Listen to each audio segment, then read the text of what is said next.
Welcome to ET. Samantha Naga Chaitanya ప్రేమ వివాహం చేసుకోవడం, అది వీగిపోవడం తెలిసింది.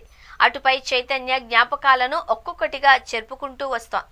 మనసులో ఉన్న జ్ఞాపకంలో శరీరంపై ఉన్న టాటూల రూపంలో గుర్తులు అన్నింటి ఒక్కొక్కటిగా చెరిపేస్తోంది. మొన్నటి వరకు మెడ కింద భాగంలో ఇద్దరూ కలిసి నటించిన తొలి చిత్రం ఏ మాయ చేసావే అనే టాటూ ఉండేది. తాజాగా ఆ టాటూ కూడా శామ్ పూర్తిగా తొలగించింది.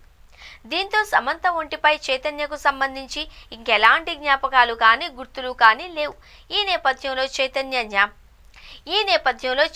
జ్ఞాపకాల నుంచి సమంత పూర్తిగా బయటపడడానికి ఇదొక సంకేతం. అయితే సమంత కొంతకాలంగా రాజ్ నిడుమోరుతో డేటింగ్లో ఉంది అనే ప్రచారం పెద్ద ఎత్తున జరుగుతోన్న సంగతి తెలిసిందే. ఇద్దరు జంటగా కలిసి ఈవెంట్లకు హాజరవ్వడం, సోషల్ మీడియాలో ఫోటోలు వైరల్ అవ్వడం వంటివి జరుగుతున్నాయి. ఈ ప్రచారాన్ని వారిద్దరూ కూడా ఖండించలేదు.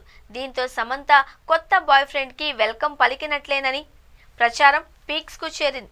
మరి పాత జ్ఞాపకాల స్థానంలో కొత్త జ్ఞాపకాలు టాటూలుగా మారతాయా?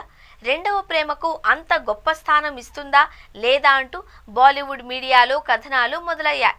బాలీవుడ్ వెబ్ సిరీస్ లో సమంతకు అవకాశం ఇచ్చింది రాజ్ నిడమోరు అన్న సంగతి తెలిసిందే. The family man web series లో ఛాన్స్ ఇచ్చి అక్కడి పరిశ్రమకు పరిచయం చేశాడు.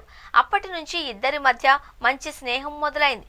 బాలీవుడ్ లో టాలెంటెడ్ డైరెక్టర్ గా రాజ్ నిడమోరుకు మంచి పేరుంది. ప్రత్యేకించి వెబ్ సిరీస్ ను తెరకెక్కించడంలో అతని ప్రత్యేకత వేరుగా ఉంటుంది.